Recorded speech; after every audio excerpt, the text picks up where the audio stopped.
যাদের মধ্যে তিনটা গুণ থাকবে, তিনটা লক্ষণ থাকবে, এই মানুষগুলো আমি আল্লাহর জান্নাতে চলে যাবে। এই তিনটা লক্ষণ কি কি আল্লাহর গোলামেরা?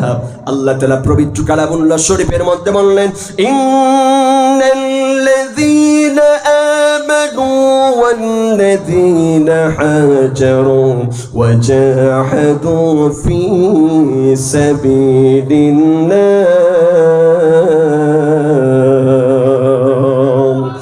উলাইকা ইয়ারজুনা রাহমাতাল্লাহ।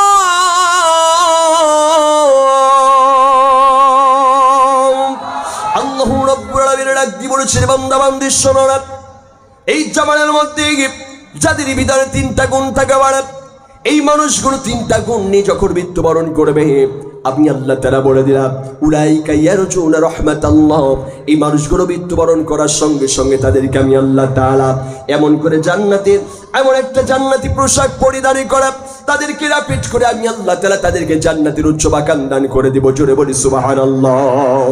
সম্মানিত ভাইয়েরা আমার, এই তিনটা গুণে কি কি থাকতে হবে আল্লাহর গুণামান্য একটু মিলাই নিয়ে যাবেন।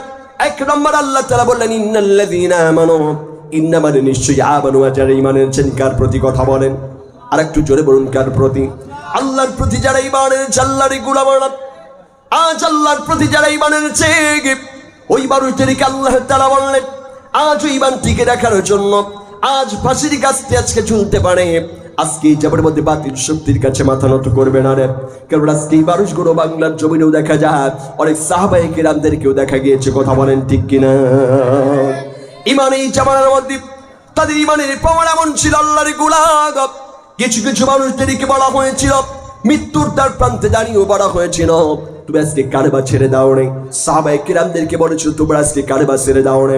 বিলাল রাদিয়াল্লাহু তাআলার কালেমা গ্রহণ করার কারণে আজকে তাকে উমাইয়া এই জামানার মধ্যে কত নির্যাতিত নিষ্পেরিত করেছিল রে। আজকে জিহবার মধ্যে প্যারাক পর্যন্ত ঢুকিয়ে দিয়েছিল, তবু আজকে এই জামির মধ্যে বিলাল রাদিয়াল্লাহু তাআলার কালেমা ছাড়ে নাই। কথা বলেন ঠিক কিনা?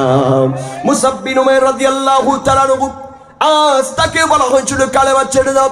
মুসাব বিন উমাইর রাদিয়াল্লাহু তাআলা তিনিও কালেমা ছাড়ে নাই।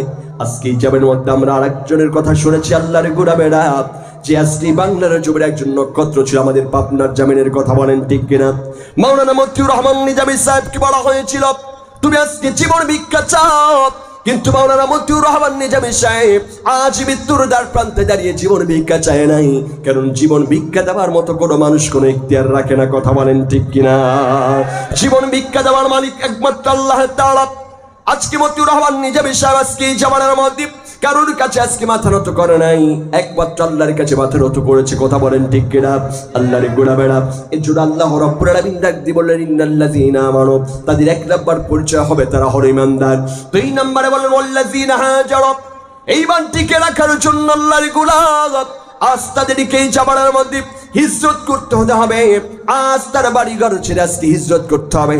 আজকে দেখবেন আল্লাহর গোলামেরা, এই বৈষম্য ছাত্র আন্দোলনের মধ্যে আমরা দেখেছিলাম আজকে কত মানুষ এই জামানার মধ্যে আজ দেখেছিলাম বাড়িতে ঠিক মতো ঘুমাতে পারে নাই, বিবি বাল বাচ্চাদের কাছে থাকতে পারে নাই। আজকে মাসের পর মাস তারা আজকে মাঠের মধ্যে গিয়ে রাত যাপন করেছে। কথা বলেন ঠিক কিনা? তিন নম্বরে বললেন ওয়াজাহাদু ফি সাবিলিল্লাহ, আল্লাহ রাস্তায় যারা জীবন দিবে, আল্লাহ রাস্তায় যারা আজকে শহীদ হয়ে যাবে, ওই মানুষদেরকে আল্লাহ রাব্বুল আলামিন বললেন যারা তিনটা গুণ অর্জন করবে, উলাইকা ইয়ারজুনা রাহমাতাল্লাহ। আল্লাহ তাআলা বললেন, এই পৃথিবীর মধ্যে আল্লাহর গোলাম আমি আল্লাহ তাআলা বললাম, এই মানুষগুলো যখন মৃত্যুবরণ করবে, আপনি আল্লাহ তাআলা সঙ্গে সঙ্গে তাদেরকে এই জামানের মধ্যে আজ মৃত্যুবরণ করার সঙ্গে সঙ্গে তাদেরকে আমি আল্লাহ তাআলা একটা জান্নাতি কাপড় দিয়ে র্যাপিড করে তাদেরকে জান্নাতের উচ্চ মাকাম আমি আল্লাহ তাআলা দান করে দিব। জোরে বলি সুবহানাল্লাহ। এর জন্য ভাইরা আমার, বন্ধুগণ আমার, কোরআন মানবেন, কোরআন অনুযায়ী জীবন গঠন করবে। এই কোরআন অনুযায়ী যদি জীবন গঠন করতে পারে, আমার আল্লাহ রাব্বুল আলামিন যে দুনিয়ার জান্নাতের বাগান দেখতে পাওয়ারে, এই দুনিয়ার জান্নাত থেকে আল্লাহ তাআলা আপনার আমাকে আজকে যাওয়ার মধ্যে একটা জান্নাতি মালা পরিধান করে দিয়ে তাদেরকে জান্নাত অবধি যিনি পৌঁছায় দেবেন, তিনি কে? আর একটু জোরে বলুন, তিনি কে? তিনি হলেন আল্লাহ। এর জন্য আমাদেরকে কোরআন মানার দরকার আছে না নাই? কথা বলা আছে না নাই? কেন এই কোরআনুল কারীম কিন্তু এমনি এমনি আসে নাই, কথা বলেন ঠিক কিনা? কোরআন এমনি এমনি আসে নাই। কোরআন আল্লাহ তাআলা দীর্ঘ 23 বছর যাবত নাজিল করেছেন মুহাম্মদ সাল্লাল্লাহু আলাইহি সাল্লামের মাধ্যমে। কোরআন যখন নাজিল হয় নাই, কলিজার টুক নবীর কোনো শত্রু পয়দা হয়নি। কোরআন যখন নাজিল হয়েছে, কলিজার টুক নবীর শত্রু বাড়ছে না কমছে, কথা বলেন না? কথা বলেন না কেন? কোরআন থেকে যখন মানুষের কানে কানে কথাগুলো কলিজার টুক নবী আমার পৌঁছায় দিয়েছে, তখন রাসূলের শত্রু বাড়ছে না কমছে? একটু জোরে বলেন না, বাড়ছে না কমছে? রাসূলের শত্রু বেড়ে গেছে।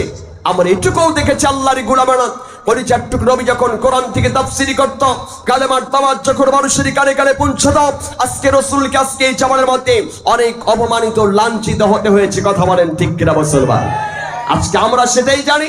ইন্নাল উলামা ওয়ারাসাতুল আমবিয়া, আলেমরা আজকে এই কোরআনের কথা বলতে গিয়ে তারা আজকে নির্যাতিত নিষ্পেষিত হয়েছিল, কথা বলেন ঠিক কিনা মুসলমান?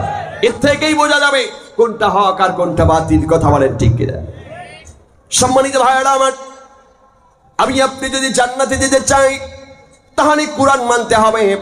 আর এই জামানার মধ্যে আজ কোরআন আর রাসূলের মধ্যে কোনো ডিভাইডেড নাই। আল্লাহ রাব্বুল আলামিন বলেন ইন্নাকা আলা খুলুকিন আযীম, কারণ রাসূলের চরিত্রটাই হলো জ্বলন্ত কোরআনুল কারীম। জোরে বলি সুবহানাল্লাহ। এই কোরআনুল কারীম মানতে হবে না। আল্লাহ রাব্বুল আলামিন বললেন যারা কোরআনুল কারীম মানবে তারা আমি আল্লাহর জান্নাতে চলে যাবে, যারা রাসূলকে মানবে তারা জান্নাতে চলে যাবে। যারা রাসূলকে অমান্য করবে, রাসূলের সুন্নাহকে যারা মানবে না, ওই মানুষগুলো কোশ্চেনে কালেও কোনোদিন জান্নাতে অবধি পৌঁছাবে না। জোরে বলি আল্লাহু আকবার। আল্লাহ তাআলা বললেন ইয়া আইয়ুহান নাবিয়্যু إنا أرسلناك شاهدا ومبشرا ونذيرا الله أكبر الله تعالى বললেন নবী করিম সাল্লাল্লাহু আলাইহি ওয়াসাল্লামকে আমি এই জমিনের মধ্যে তিনটা গণ্ডি পাঠিয়ে দিলাম। এক নম্বরে আল্লাহ তাআলা বলেছে তাকে আমি এই জমিনের মধ্যে এক নম্বরে শাফায়াতকারী হিসেবে পাঠিয়ে দিলাম। দুই নম্বরে বলেছেন নবী করিম সাল্লাল্লাহু আলাইহি সাল্লামকে আমি এই জমিনের মধ্যে পাঠিয়ে দিলাম, মানে আজকে তাকে সুসংবাদদাতা হিসেবে পাঠিয়ে দিলাম। এবং তিন নম্বরে বললেন ওই কলিজার টুক নবীকে আমি আল্লাহ তাআলা এই জমিনের মধ্যে পাঠিয়ে দিলাম, সতর্ককারী রূপে পাঠিয়ে দিলাম। জোরে বলে আল্লাহু আকবার। এক নম্বরে আল্লাহ তাআলা বললেন নবীকে এই জমিনের মধ্যে আমি আল্লাহ তাআলা এই জমিনের মধ্যে নবী করিম সাল্লাল্লাহু আলাইহি সাল্লামকে আমি শাফায়াতকারী হিসেবে পাঠিয়ে দিলাম। এখন এই নবী আমার আপনার জন্য কি শাফায়াত করবে নাকি কার জন্য করবে, একটু আমাদের জানার দরকার আছে না নাই? কথা বলেন, আর একটু জোরে বলুন আছে না নাই? কারণ আজকে রাসূল যাদের জন্য শাফায়াত করবে, এই যারা বেনামাজি, যারা কোরআন পড়তে জানে না, যারা আজকে মদ খায়, গাঁজা খায়, জুয়া খেলে, এই মানুষদেরকে কি রাসূল শাফায়াত করবে? কথা বলেন না কেন? রাসূল কিন্তু এদের শাফায়াত করবে না। রাসূল এদেরকে শাফায়াত করবেন আল্লাহর গোলাম।